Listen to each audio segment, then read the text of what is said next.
Yes. Oh my gosh. Oh my gosh. Motion to approve the agenda. Thank you, Pete. Second. Bergstrom? Yes. Taylor? Yes. Thompson? Yes. Van Sickle? Yes. Merritt? Yes. All right. Looks like we just have some reports from you fine people tonight. So what do you got for us? We decided we're going to do a group report today. Okay. We have similar things on our thing, so I don't know if you want to go. Sure. Okay, we'll allow it. Well, both of us spent a couple of days this summer explaining with our instructional leadership team, and I think we both found just really positive experience and energy around both of our teams as far as evaluating data and then also just thinking about how we can be intentional in both buildings to really look for opportunities to improve and plan for the school year. It can be challenging to find 2 days in the summertime, but we were able to both have 2 separate meetings and get all of our group in. It was nice to have our direction from the district level in terms of our new wing coming forward. It'll be, I'm sure, shared later. But having that direction, I got a really good feeling we've got some positive changes happening in middle school, high school. We had great discussions, so it was nice to be going with that group.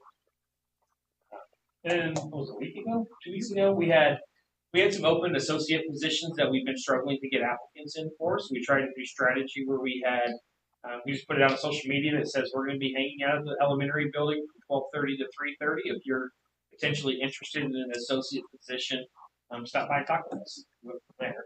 Yeah, just had great conversations. Emily Crossman is our special ed specialist, came and supported from a teacher role, and just we tried to look at it more from a district system lens versus a specific student or from a building level. So I think it was helpful to kind of talk through with candidates what that might look like, being in both buildings and supporting different programs as needed, but had really positive conversations with our candidates. And we really didn't know what to expect. I didn't know if we were going to go in there and sit for 3 hours, so I brought all my work with me. But I think that first 30 minutes were pretty quiet, but we were busy the rest of the time from probably 1 till 3:30. We had either candidates in there talking with us, or at one point we had 2 different rooms going at the same time, or people waiting. So it far exceeded expectations. One thing that both of us have as a goal this year is to just get students involved in some leadership opportunities and feedback from a principal role. So Derek's going to be starting with his, and today I was able to we sent out an application process for 5th graders and had 11 students come in today, and we spent 3 hours just talking about like what it means to be a leader, planning improvements from their lens. They wrote a letter together to our new families and students and talked about ways to welcome them back at conferences, and then created a social media, which was fun to just see them in action, and also helped get me ready to have kids back in the building because it went from being quiet to a lot of energy in a short amount of time, but excited when you kind of remove your own kind of intentions of what you want to have happen and give the power to the kids and what they think is going to make the school great. They came up with some really awesome ideas and had some feedback of things that maybe haven't worked from their perspective. So I'm excited about that. And like Amy said, we haven't had anything like that in middle school, high school, at least not last year. We have our student council, but this year we're actually developing a principal advisory committee, which is going to be trying to cast a wide net, get some students from both middle school and high school in 2 separate groups that will meet monthly to just get their idea on things. How are things working? What are some things what do we need to change? What do we need to keep doing? And what do we need to start with? Maybe our focus for each of those conversations. And then I think the last thing we had was we all attended SAI last year, a conference, School Administrators of Iowa, and I think we were all able to take in a really cool keynote speaker at the beginning of the session and break off into small groups and bring back a lot of good information. I just think it was nice to be able to have the time away, not to have like maybe separate sessions for learning, but then an opportunity to be together to bounce ideas back and forth or ask questions and just kind of got some really positive energy going at the end. Appreciative of the opportunity. Anybody have any questions or comments? Coolest thing you saw at SAI was what? I think the opening keynote was a lot of fun. He had I actually stayed with him for a second session, but he had focused a lot on having conversations and asking questions in terms of getting the most out of the conversation with your staff. I really enjoyed the keynotes.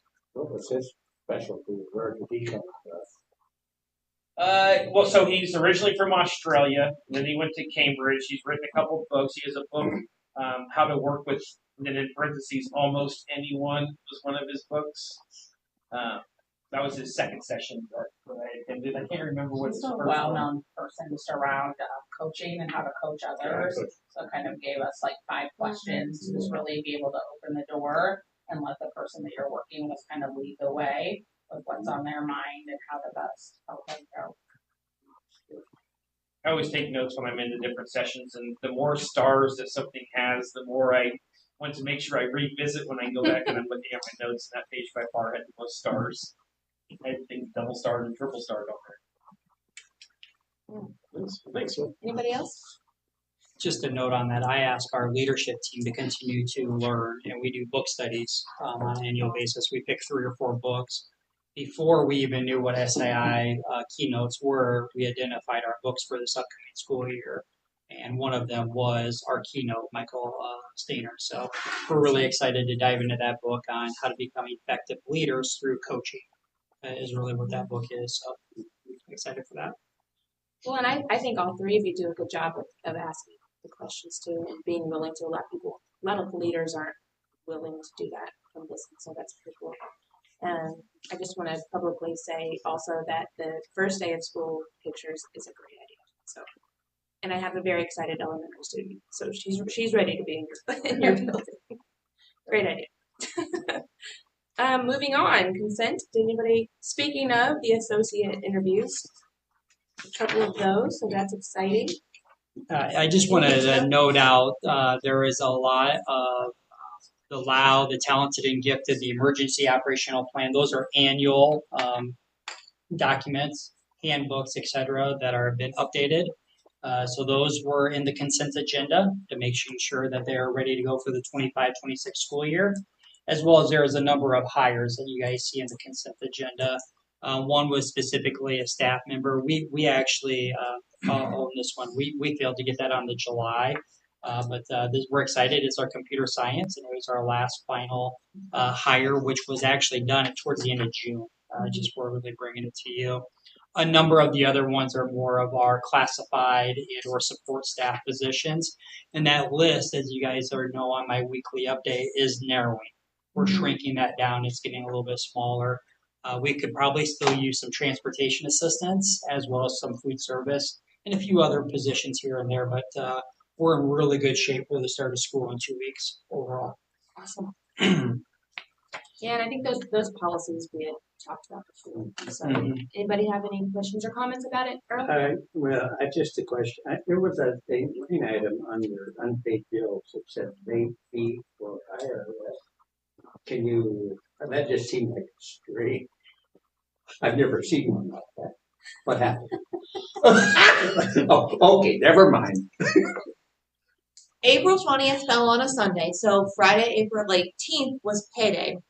And your IRS tax payment has to be apparently received, not submitted within 3 days. It was due Monday, April 21st. I submitted the payment on Monday, April 21st, and we had a 1-day late fee. Unbelievable. Wow. So, it's not. That is a horrible. Big one. Okay. I'm sorry. Yep. I knew it was some 1-day late fee on a early payday. unbelievable. Oh man, yeah, that's irritating for you. So, Yeah, but I not just, for me. I'm not either. But I'm irritated. I'm not. But I just wanted to show you that I read all that. All right. Anybody else? Finance, real quick. Yes. The 2025 revenue recap. You want to know what we're still missing? Lots of SPED payments. I just posted today, like over $100,000 of the SPED, and we're still missing an open enrollment, a very large open enrollment check from a neighbor that lost our invoice. So it's coming. That was my question. Ooh, so we've got a In lot of revenue reference still to coming in. tuition, open enrollment, we're weaker or so short. On the So downside. can we assess them a late fee? Melissa and I did talk about this morning, and even though we've closed out the FY25, her guidance to me is that's kind of evolving and changing, and really won't be finalized until September. Yeah. Is kind of our conversation. We'll keep, everything actually stays open through the end of this month, and so then you'll see more finalized numbers in September, and then get the big report in October. So it's the open tuition, and then what was the other one? Some special ed tuition. Which will probably recoup what you feel that what it appears that we're short. By the time we receive those, it should be a lot closer to the anticipated. And it's 400 spare change. It's probably very I posted about 150,000 in special ed tuition revenue today, and our next door neighbor probably owes about 250,000. So. All right, we good? Anybody? I'll take a motion to approve that. Yes. So moved. Bergstrom, Yes. Taylor, Yes. Thompson, Yes. Van Sickle, Yes. Merritt. Yes. All right, action items. The first one, FFA.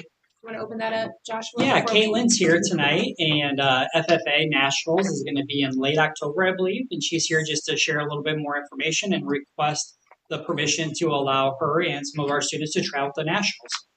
Yes. So every year we typically attend National FFA Convention in Indianapolis, Indiana. This year it is October 28th through the 31st. For the first time in 3 years, we did not have a team qualify this year. We did I'm very proud of our kids. It was our first time doing a vet science contest in June. And they received second alternate to nationals out of 42 teams, which was pretty amazing.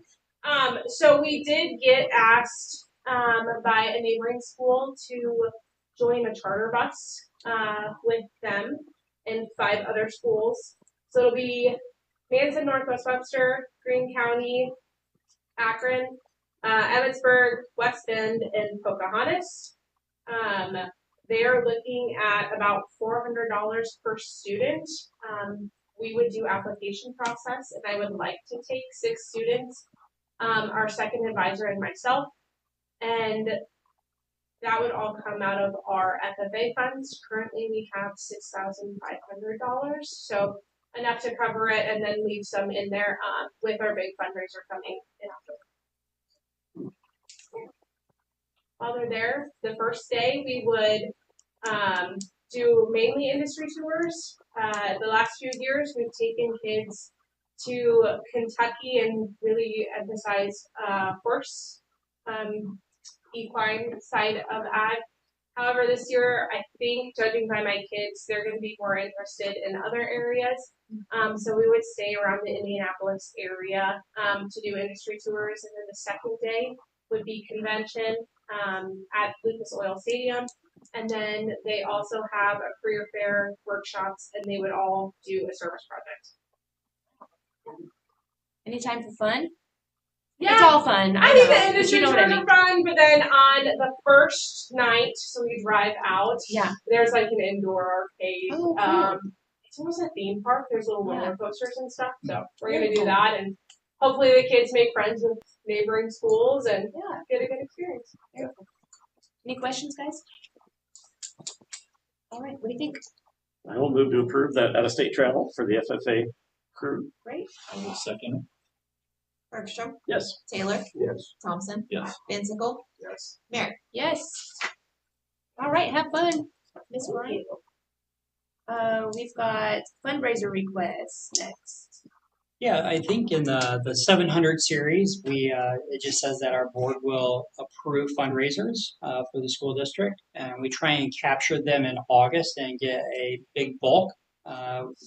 We have a number. I think there was 11 of them that were presented to you guys in your packet, and it's really just the formal process of going through and approving those fundraisers.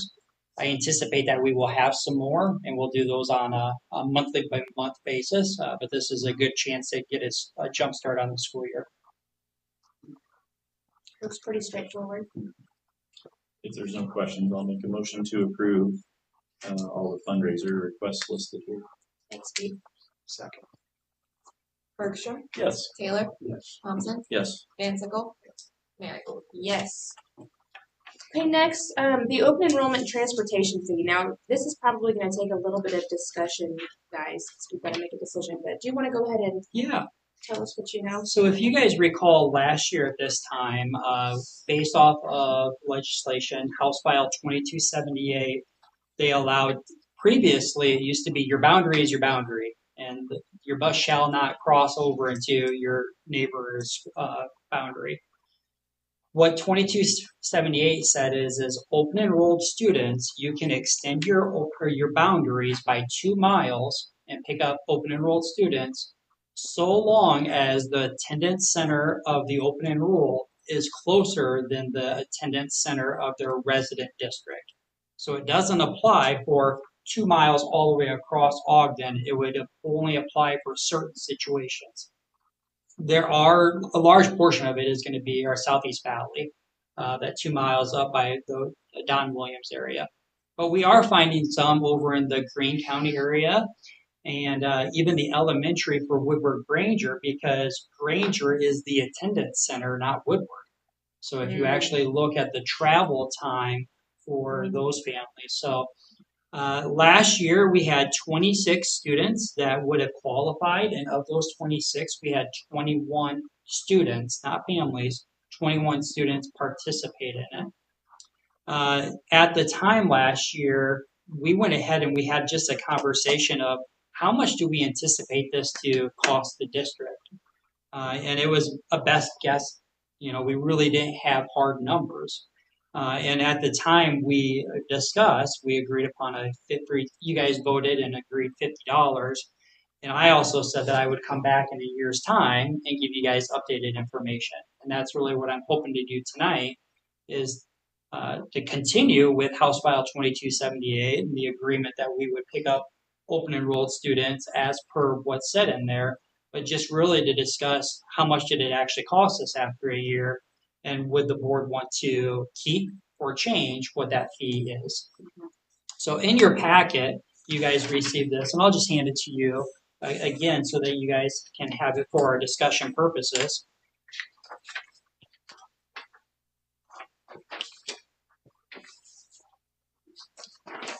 The top is the expenses that we see, and I bolded the ones that would be changed or impacted due to House File 2278, which was the fuel, the parts, and the repairs.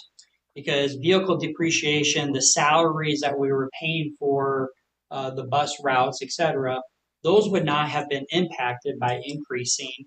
It's really the overall wear and tear, the fuel, the parts, and the repairs. So last year I anticipated approximately that we were going to be in the 8,700 miles versus to 12,000 range, which would have been a 20% increase. You guys can see that breakdown. We thought it was going to be around $9,700, close to $10,000 increase. If you broke that down based off the 26 kids, it was going to be $375 per kid would be our additional expenses. We did not for the year. For the year, yes.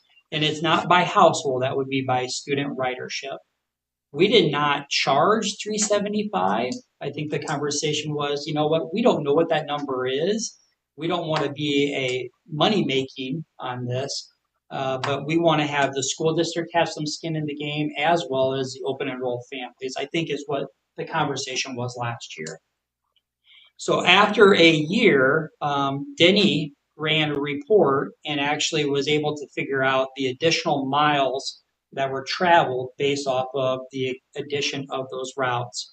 And it ended up being 11,310 miles. So my guess last year was fairly accurate. It was not quite on the high side, but it was right there. which would have been a 19% increase. You can see what those additional costs were.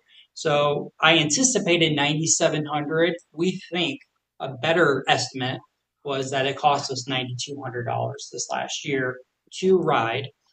The thing is that we did not have all 26 families participate. We had 21 of the 26. So even though the mileage was down and the overall expense was down, if you divide that by the number of students that actually participated in the program, the overall expense on a per pupil or per student basis actually increased from 375 to that 440 is what you guys see there.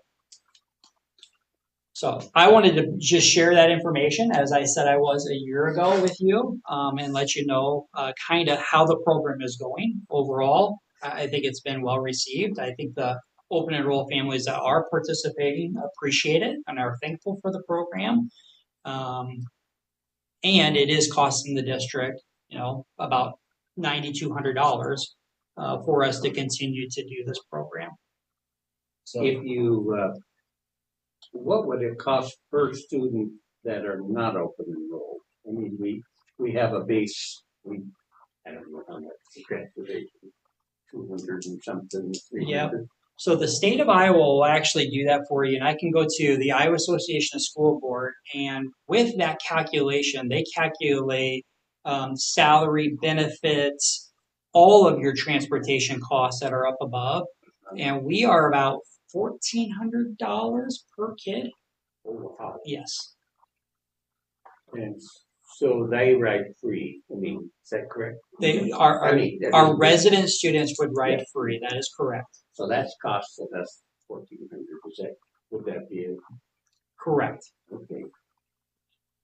So this is a bargain. So I would say though, Earl, if you're gonna compare it that way, you would say the open enrolled kids cost $1,800 because to ride. you Yeah, haven't Because this taken is the extra. The base got plus. you haven't taken the rest of it. Yeah.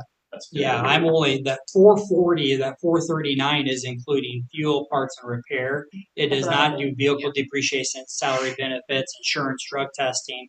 All that's That's a included in better way that. to take that. Yeah, I mean, it's not exact, but it's a cleaner way to. People may be surprised, but a route per mile is about $5.40 when you start to add everything together.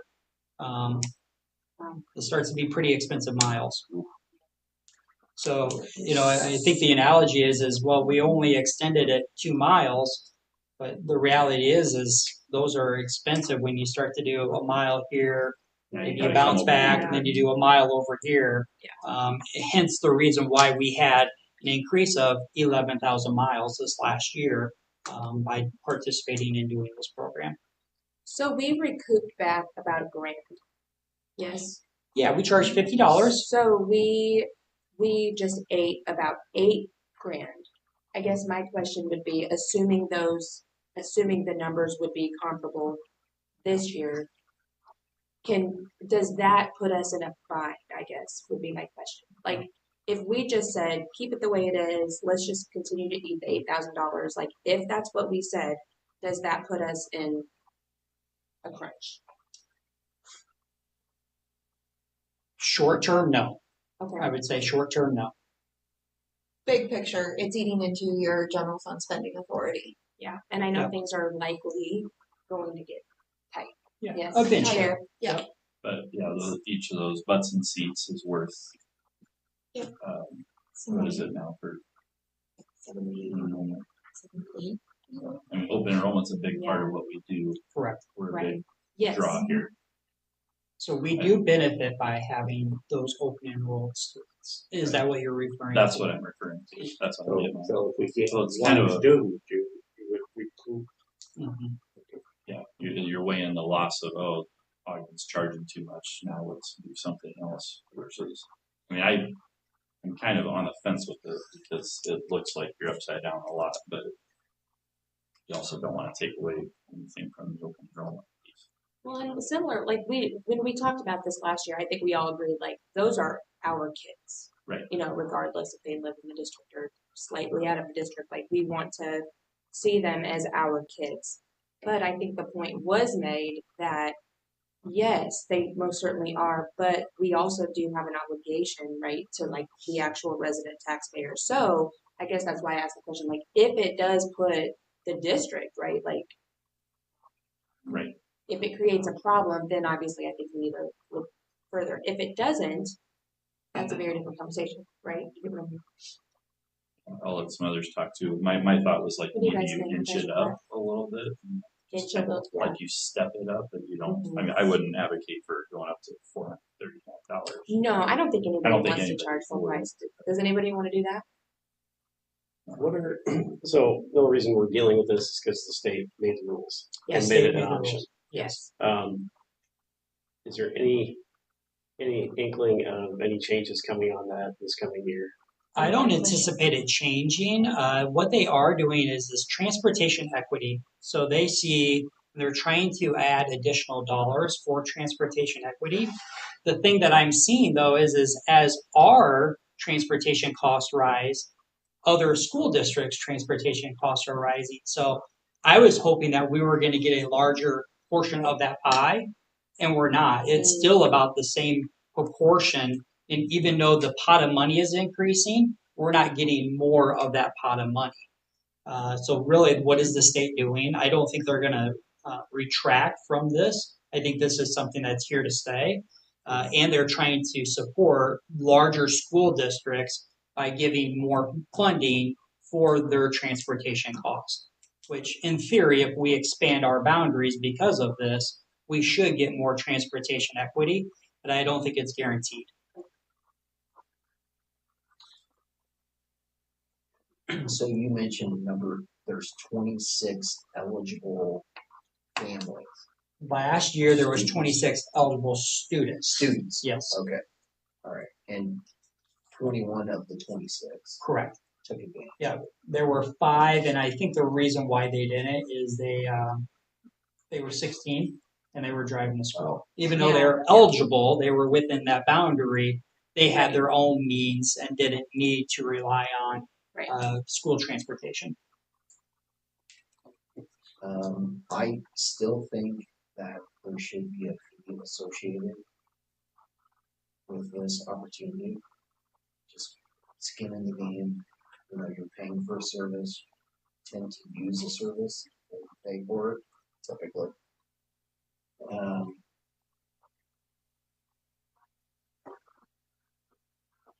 And if we happen to family moves adjacent, that's multiple families, whatever. It's still per student. So if in the middle of the year, for whatever reason, pick up 10 more kids, you know, there is a funding mechanism in place to help offset the additional costs. So, you know. Did you get much feedback? I guess specifically, like, was it a burden for anybody? Or, I mean, like, did you feel like it was a burden or it was? No, overall, I think there were some questions about is the fee per family house or is it by the student basis? And I think they were a little bit confused on, but you're already making the stop here. Well, that's correct. Whether you got 1 kid or 8 kids that are getting off at that home, we still, the way that we've done our calculations was on a per student basis. If they want me to do it by family basis, that 440 is all of a sudden going to be $1,200-$1,500 because a lot of the cases they're dropping off multiple kids. Our cost is our cost. It was $9,200. Sure. It just it depends on what do you divide it by. That was the only question I got after we did it, and it was minor maintenance. Why not just make it so much per stop? Yeah. One per household. Get that, but the number's going to be a lot different than if we figure it that way. Yeah. And if you've already got accounting figured this way, Yeah. historically, it's keeping apples to apples. It makes sense. Yeah. Right. Have you talked to other districts or superintendents what they did last year? What more feedback on that? Great question. I'm really connected to the West Central, since that's the conference we're in. And because of our geographical location, it impacted us, whereas it does not impact others. So they really didn't have to make changes to House File 2278. I think there are some school districts, and I just haven't been in contact with those superintendents that it impacted. Last question I have: does this fee qualify under the free and reduced calculation? If somebody qualifies for that, do they get a reduction in this? That would be a great question. Do they have that? Yeah, my answer would be yes.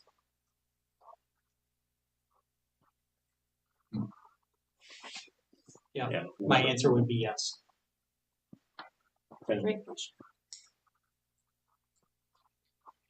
Well, does anybody have a starting point? Is anybody leaning away? Does anyone want to get the ball rolling here? I don't necessarily want to make a motion yet, Right, but sure. like my starting point was like we need to have $100. Like that's Okay. a quarter of our increased expense. And then with what you just said, I don't know if we get to set the free reduced rate and say 50 and 100. It just is what it It is. would be based off, so how that works would be is they fill out the paperwork for free and reduced for their meals. If they qualify, then they can do a waiver for fees. So you have to qualify here. If you do that, B, you have to fill out the waiver form. If they fill out the waiver form, then we would either reduce or Gotcha. waive So it's not the fees. Gotcha. Correct. Yeah. 100 So- was my starting point for this, but open for discussion. I will keep it the same. I mean, we're already, there's such a large gap. And one more thousand is not going to break any counties back. Where But yeah, it could turn somebody away. it could. I mean, I would. So I mean, I would rather have the students at the 7,800 or however much we get them and anticipate more future. So that was kind of our reasoning last year. Let's keep it at a price that doesn't scare people off. So We certainly don't want to create a barrier. that's sort of. I see both points. I mean, if you think about it, like a cheap tank of gas a month, let's just say $25, which I have not filled up with $25 in a very long time, but let's just say there are 9 months of school. That's still like $225. You know what I mean? So really anything less than that, they're saving money by, you know what I mean? Like even having to pay, but I mean, just as I think about like running our household, like not that I do that, but like with the bills, like, I mean, even still, even if that's true, and like I'm actually saving money with this rather than just buying my own gas. If you all of a sudden said, by the way, you owe an extra $100 per kid, I'm like about to, you know what I mean? So I do get what both of you are saying, you know? And it's families that have multiple kids. Yeah. It's one thing if you have one kid, it's $100. If you have 4 kids, it's $400. Yeah. I think it is important to note though too that like they essentially have all year to pay it. So it's not like you can't come to school until you've paid it. I mean, if you don't pay it till May, great. If you pay $20 a month, I mean, I know that was done too. So I see both points. I can Me- see me both too, sides. honestly. Yeah, I agree. So So leave it alone or go to 75? 69.99. Make up the price. It sounds. What you think, Matthew? I think we keep it the same. But it's in place in case we have to make adjustments later. To Earl's point, really not gaining that much. Well, and y'all said we're okay for a year. Yeah, I would say short term. I think the biggest thing is whatever you guys decide. I think it is worthy that this is something that is revisited on an annual I basis. think definitely. Because while it cost us $9,200 this year, what might it cost us in the future? Yeah. And if it doubles and it's 18,000 It's this next year versus this year could be a completely different story for our finances as well. absolutely. So whatever you guys decide, I think it's imperative that we do look at this fee on an annual basis. I agree too. Well, I'll make a motion that we keep it at 50. for Jeff. Second. Bergstrom, Yes. Taylor. Yeah. Thompson, Yes. Van Sickle, Yes. Merritt. Yes. All right. Good stuff, guys. On to communications. Nobody? Nobody has anything to share? Okay. All right then. Board calendar. Oh, let's see. Just the two big and bolded additions with timelines for that election paperwork. Okay, thank you for that. All right. Take it away. So we're ready to go. We will actually have staff in the building this week. So Thursday is our new teacher orientation. We have 3 new staff members. I'm excited to welcome them to Ogden Community Schools. And then Friday and Monday of next week are flex days.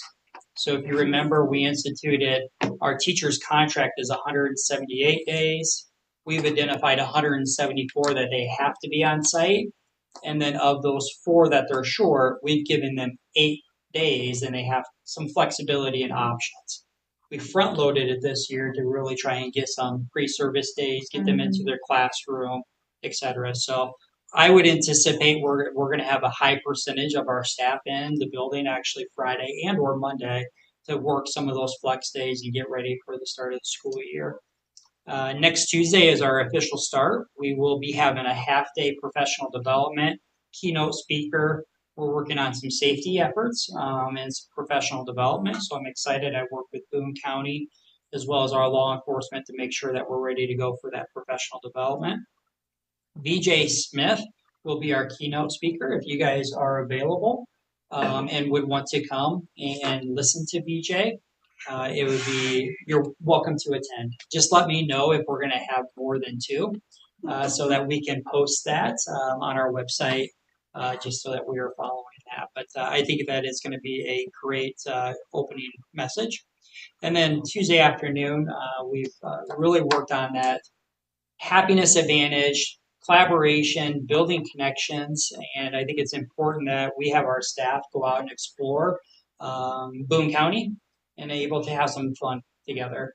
So they have signed up for 8 different activities or events that they can do in partnership with other peers. So that will be Tuesday, and then Wednesday, Thursday, Friday is staff directed, or excuse me, admin directed, building directed.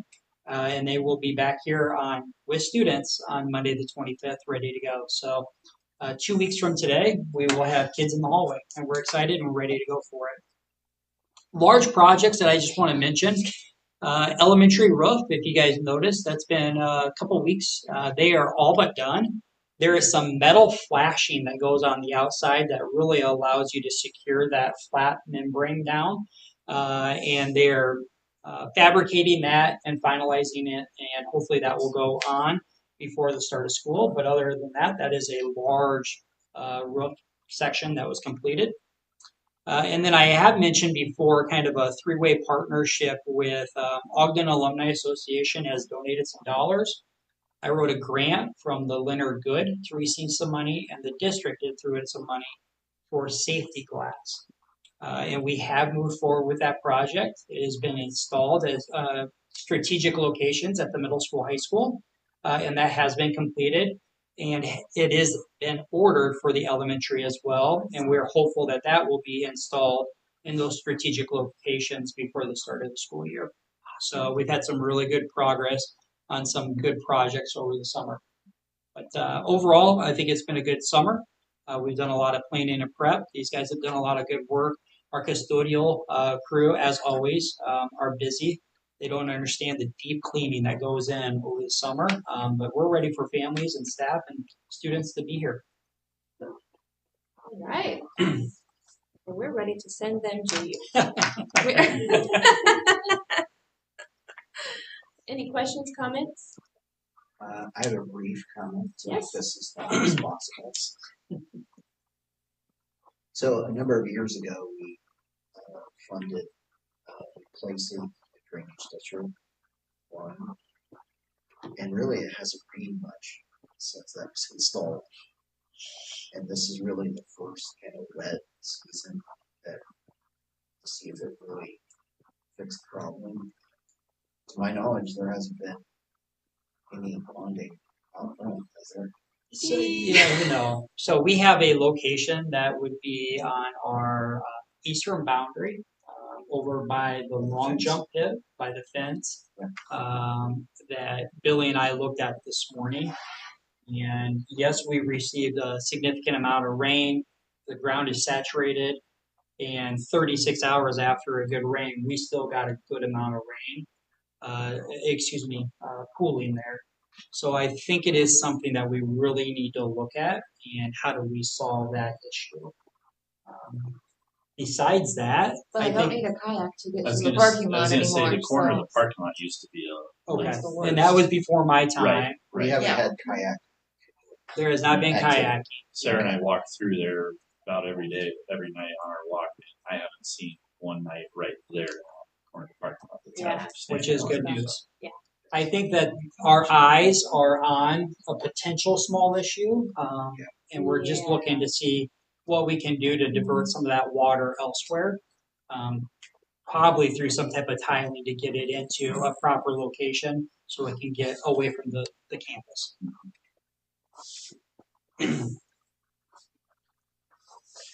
Anybody else? Great question. I'll look at it. Some sort of- I'll put it up.